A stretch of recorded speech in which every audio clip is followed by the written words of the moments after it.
தமிழ் சினிமாவில் ஜாதி இல்லாமல் இல்லை. 100 வருஷ சினிமாவில் எவ்வளவோ ஜாதி இருந்தது இருக்குது.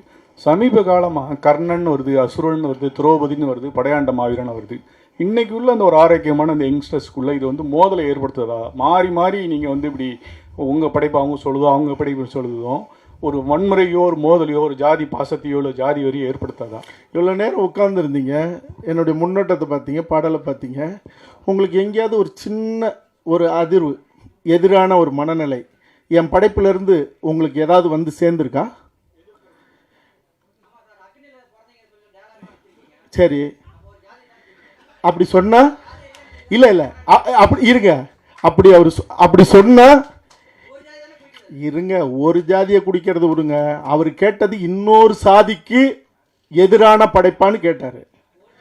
ஏங்க உங்கள் அப்பா, நான் சொல்கிறேன், எங்கள் அப்பாவோ உங்கள் அப்பாவோ தப்பு செஞ்சுருப்பார், நீங்கள் அதை வச்சு பேசிகிட்டு இருப்பீங்களா?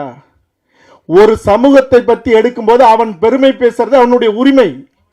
நீங்கள் இருங்க காடுவெட்டி குரு அவர்களை பற்றி நான் சொல்லும்போது அவர்கள் காலங்காலமாக பேசப்பட்டுக்கிட்டு இருக்கிற தன்னுடைய ஒரு குலத்தின் வரலாறுன்னு அவங்க இப்போ நான் கேட்குறேன், ஒரு விஷயம் கேட்குறேன். நான் இது ஒரு கான்ட்ரவர்சியில் ஆயிடக்கூடாதுன்னு நான் நினைக்கிறேன். இயேசு எப்படி பிறந்தாருன்னு சொல்லப்படுது, அல்லாஹ் எப்படி பிறந்தாருன்னு சொல்லப்படுது.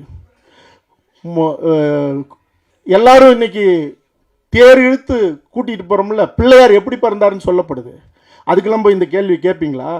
இந்த கேள்வி நேர்மையற்ற கேள்வி. அவர்கள் கொண்டாட யாவருக்கும் பாதகம் இல்லாத ஒரு நம்பிக்கைங்கிறது, இது ஆன்மீக நம்பிக்கையாக இருந்தாலும் கடவுள் நம்பிக்கையாக இருந்தாலும் அத்தனையும் முட்டாள்தனமானதாக கூட இருக்கலாம். ஆனால் இன்னொரு சமூகத்தை அல்லது ஒரு குழுவினுடைய அடையாளத்தை அல்லது அவர்களுடைய நம்பிக்கையை சிதைக்கிற வேலையை செய்யக்கூடாது. நான் இன்னொரு சமூகத்தை தப்பா சொன்னா, ஒரு சமூகத்தினுடைய பேரடையாளமாக இருந்த ஒருத்தரை சொல்லும்போது அவர்கள் நம்பப்பட்ட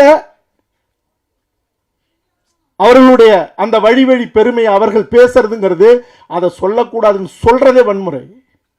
இதை சொல்வதனால் இன்னொரு சமூகத்தை தாழ்த்தியோ இன்னொரு சமூகத்தை வன்மப்படுத்துறதோ இருந்தால் அது தவறு. அந்த படைப்பாளி தடை செய்யப்பட வேண்டியவன். அதனால இந்த கேள்வி நேர்மையற்ற கேள்வி.